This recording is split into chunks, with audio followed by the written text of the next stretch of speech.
For joined me before and you're just randomly seeing me in your feed, my name's Peter. I am a color theory educator. I've been doing this since 2021, since like COVID, when everybody picked up a new random hobby. I guess basically my hobby became complaining about color theory on the internet. So anyway, I have been collecting questions that were left on my YouTube channel this past week, as I've been doing for the past few weeks, to try to keep the conversations going and to engage with some of these really fascinating questions that you folks have been leaving for me. So I'm going to start with some of those parked questions, some of those questions folks have left on the channel. And then as the live continues and as time allows, I will try to address any additional questions that come up in the chat.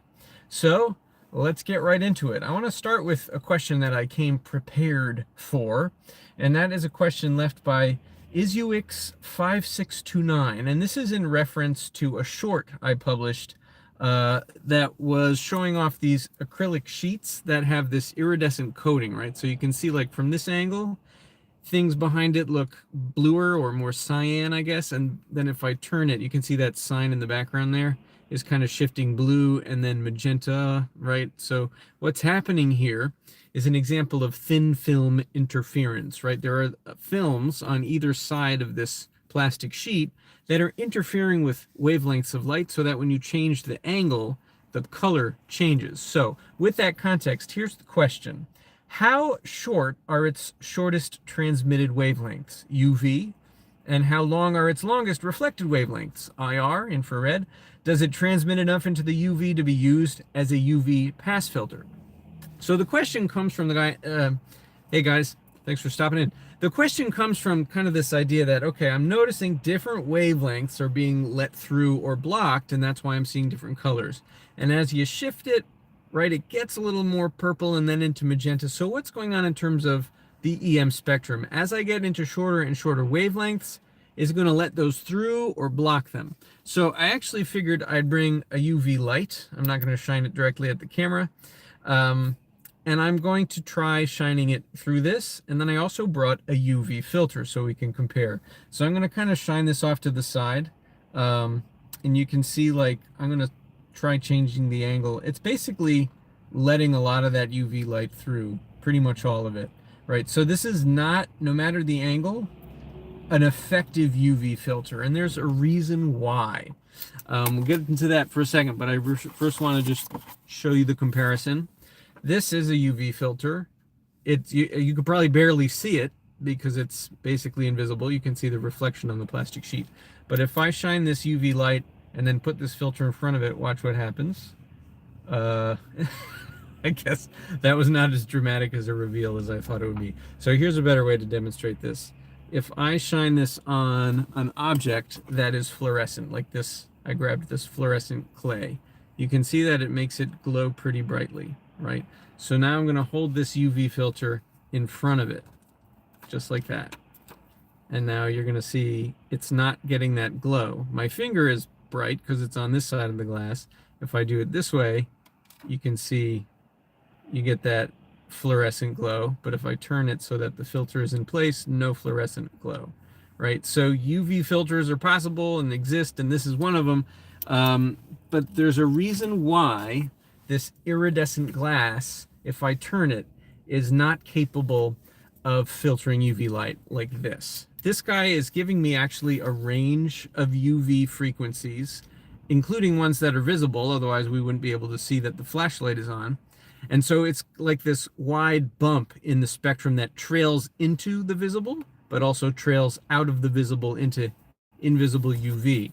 But what this guy is doing when he's interfering with wavelengths and blocking some is the longer wavelengths, there's kind of an interference pattern of, like, some are letting through, and then as wavelengths get shorter, they don't get let through.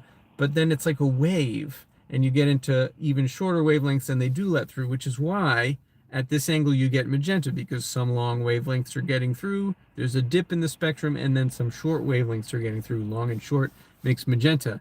But then what happens as that wave goes into UV is actually the bumps get closer and closer and closer together, right?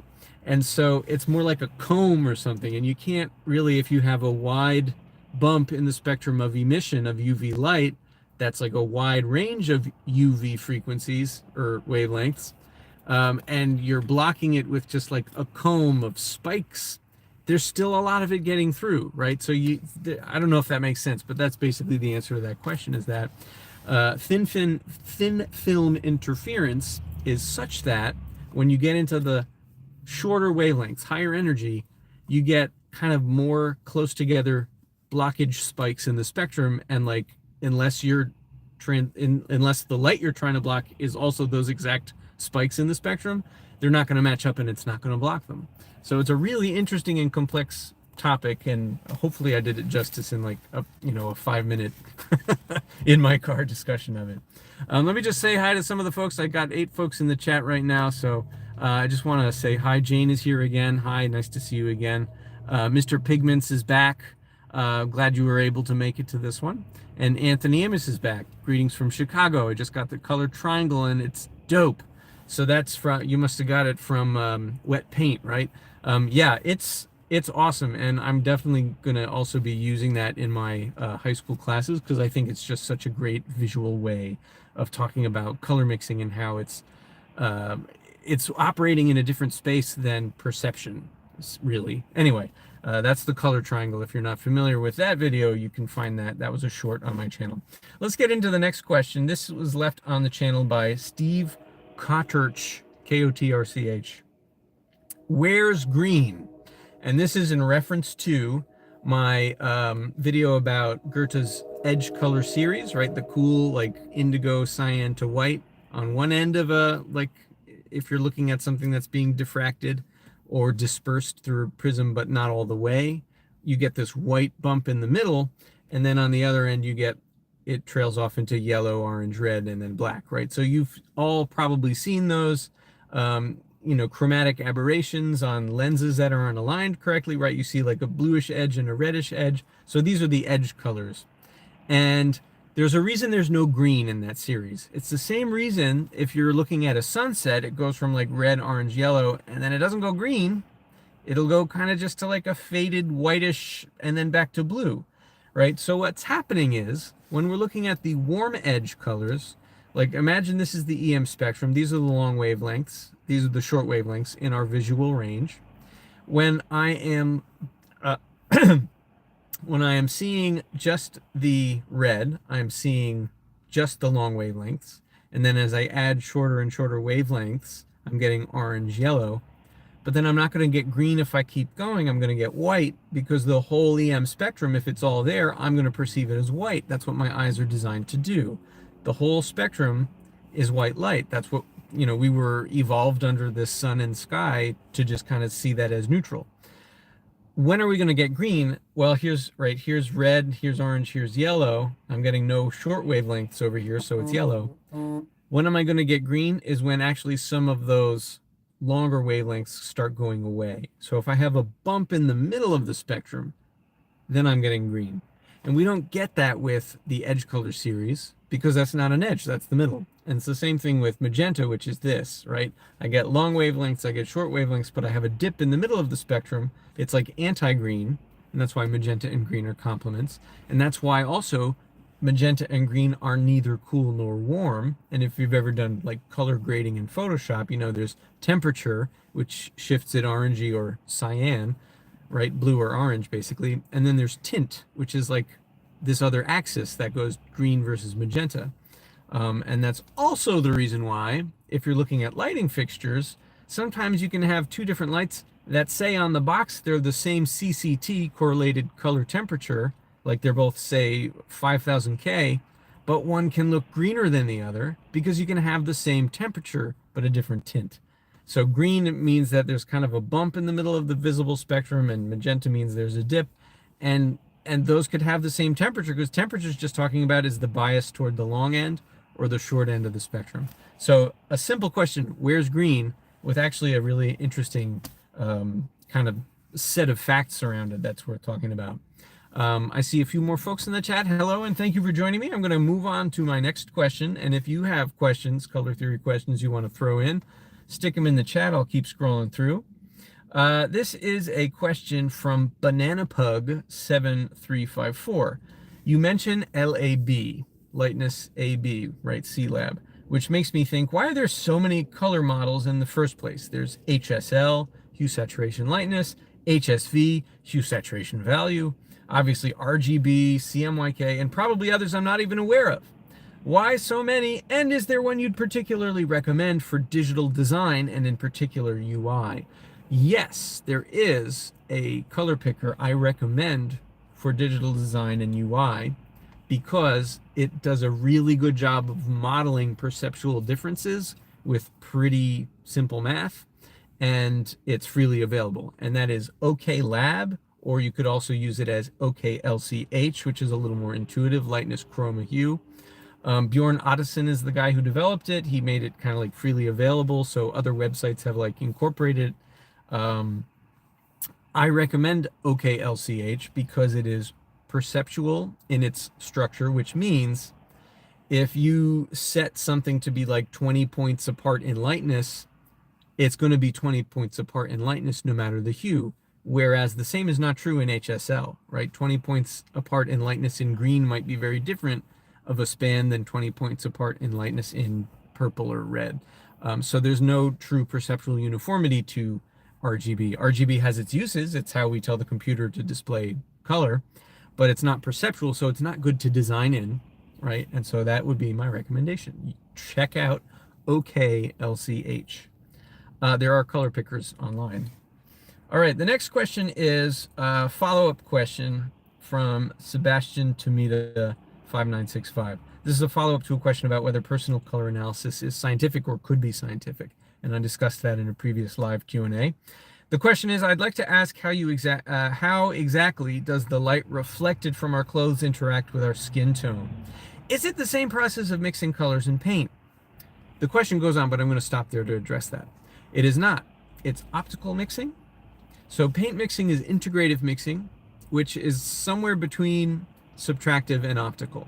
Subtractive mixing means things are going to tend toward black and cancel each other out. And that tends to work with things that are transparent. So filter gels over lights or transparent inks layered on top of each other on paper, those mix subtractively. But optical mixing means things are blended in our eye. So if you have a lot of tiny dots close together, like a pointillist painting or a neo-impressionist painting, and you look at it from far away, it all blends together in your eye. So interreflected light. So if light is coming off of something, I'm wearing a bright red piece of cloth here, like a bright red scarf or something, and the light is hitting that, what it's doing is it's absorbing the middle and short wavelengths and reflecting the long wavelengths. Those long wavelengths are going to bounce onto my skin and add to whatever light is coming from the ambient situation, and it's going to cause a reddish cast. But how does that work in terms of color mixing? Well, it's actually now sort of additive and sort of optical. It's additive in that red light is being added to whatever ambient light is then going to your eye. So I've got kind of two light sources adding together. But also there's going to be situations, and this is why I think a lot of color analysis, personal color analysis systems sort of shy away from like bright yellows and lime greens. They kind of aren't included in a lot of those palettes because they're so reflective that they sort of cancel the hues, like the desirable undertones in your skin. So like if you get, I don't know, if you get two complementary colors, right? I wouldn't say they're going to like additively cancel because it's not going to make your skin brighter. It's more like optically canceling. So it's going to gray out your skin. So let's say, I don't know, if I have a yellow object and a really highly reflective yellow object and a vibrant blue object, and I put those next to each other, the reflection of the yellow object in the blue object is going to look gray because those things are canceling out. And the yellow object's not emitting light, right? So it's not really like additive, right? It kind of depends how strong it is and stuff. So that's why I'm kind of saying there's an additive component of like the light's reflected and being added to what else is being reflected, but there's also an optical component where things kind of cancel to gray or undesirably flatten each other, right? So I think, again, interreflection of different light sources and colored lights bouncing off of you is sort of, to me, the least understood part of personal color.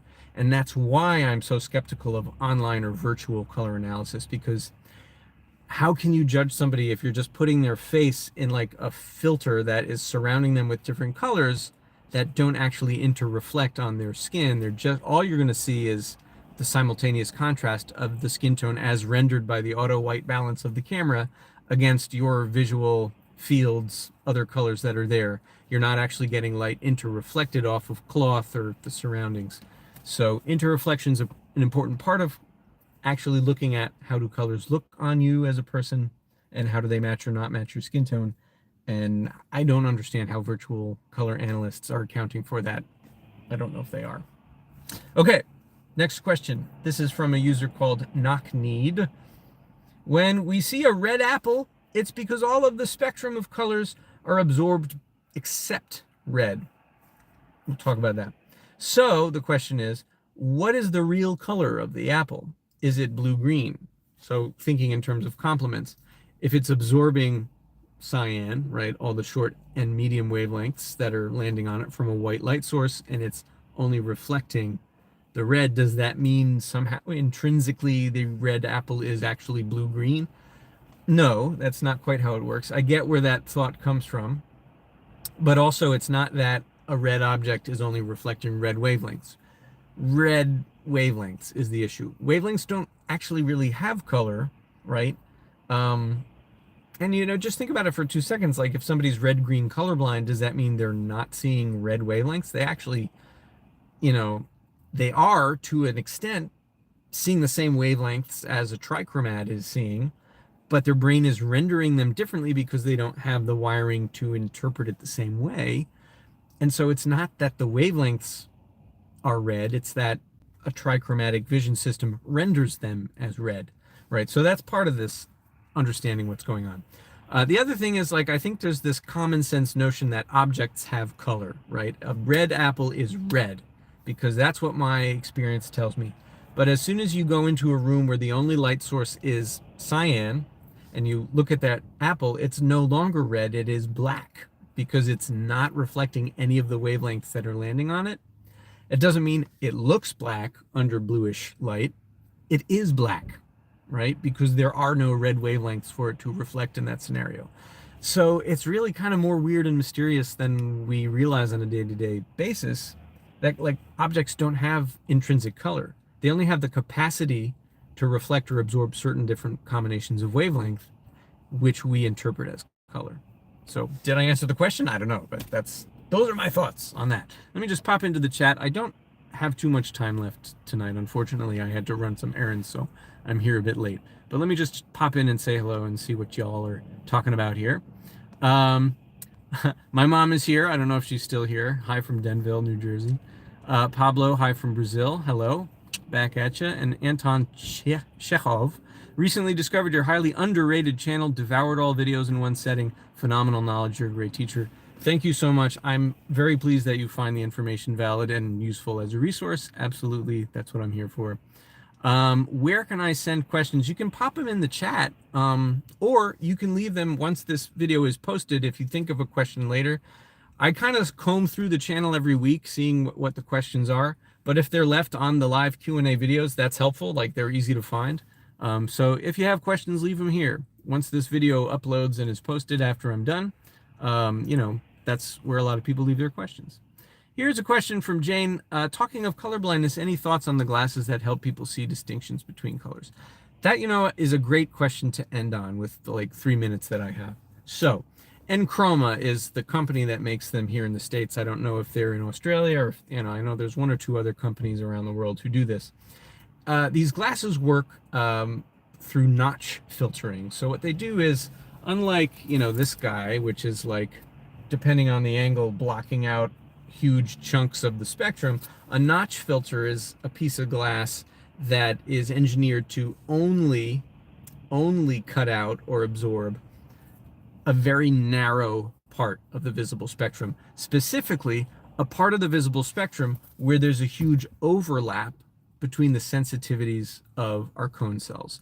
So that's a good spot to put that notch filter if your goal is to increase color discrimination. So I feel like the theory is sound, but they only sort of help some people with some types of color blindness in some situations. And for me, like a $500 pair of glasses, sorry for the alarm, a $500 pair of glasses, I don't know if it's worth, sometimes it might work for me in some situations. You'll see these videos online of people having these like amazing experiences looking through these glasses saying, "Oh, I never knew it was that color," and like this kind of stuff. And you might notice that those videos are almost always outdoors, where the luminosity level is way higher from sunlight and where you've got a full spectrum of wavelengths available. Those Enchroma glasses are not going to work great indoors, especially under fluorescent lighting or other types of LED lighting where there's like a gappy sort of spectral signature to the light, because there aren't as many wavelengths to work with for that notch filter to create more ability for discrimination. So yeah, they kind of work. Are they worth it is my question. I don't know, right? The science is really quite interesting about the notch filter. I did do a video on that on TikTok a while ago. If you dig through, you can probably find it. If you just search Color Nerd Enchroma, you might find that video. All right. Oh, I do have one last question I'm going to try to answer real quick before I have to go. And this is from Vibratech. The question was about if you put red and blue, really chromatic, vibrant red and blue next to each other, even though they're not complements, right? I'm talking like a cobalt blue and a pyrrole red, right? Scarlet red. They're not complementary, but if you put them next to each other, it causes that kind of vibration to the eye that we associate with complementary high chroma colors, how it kind of hurts the eye. And the question was, why? Why are red and blue doing that? They're not complements. And the answer is chromostereopsis. Red wavelengths disperse or diffract at a different angle from blue wavelengths. And don't forget that your eye has a lens in it, which is, taking in light and altering the angle of that light to focus on your retina. In altering the angle of the light to focus it on your retina, different wavelengths of light are going to have slightly different focal depths. And so what's happening is your eye is actually focusing on the red as though it were closer or further away than the blue. So you're getting this weird vibration due to like a fault in our depth perception caused by chromatic aberration. So it's a super interesting question. And that is the main reason why. What really fascinates me, closing thought, is that for some people, the red seems closer, and for some people, the blue seems closer. And it just is random. I don't know if it's genetic or the way people's eyes are wired or what, but for some reason, some people's perception of that depth thing caused by chromostereopsis is flipped from what other people see, and I have no idea why. So, endlessly fascinating. Thanks for hanging out with me and chatting. This will be posted again. If anybody's seeing this after the fact and you have follow-up questions or interesting color theory questions, it's a great place to leave them. I've been having fun doing these live sessions, and I hope I'll see you next week. All right. Ciao.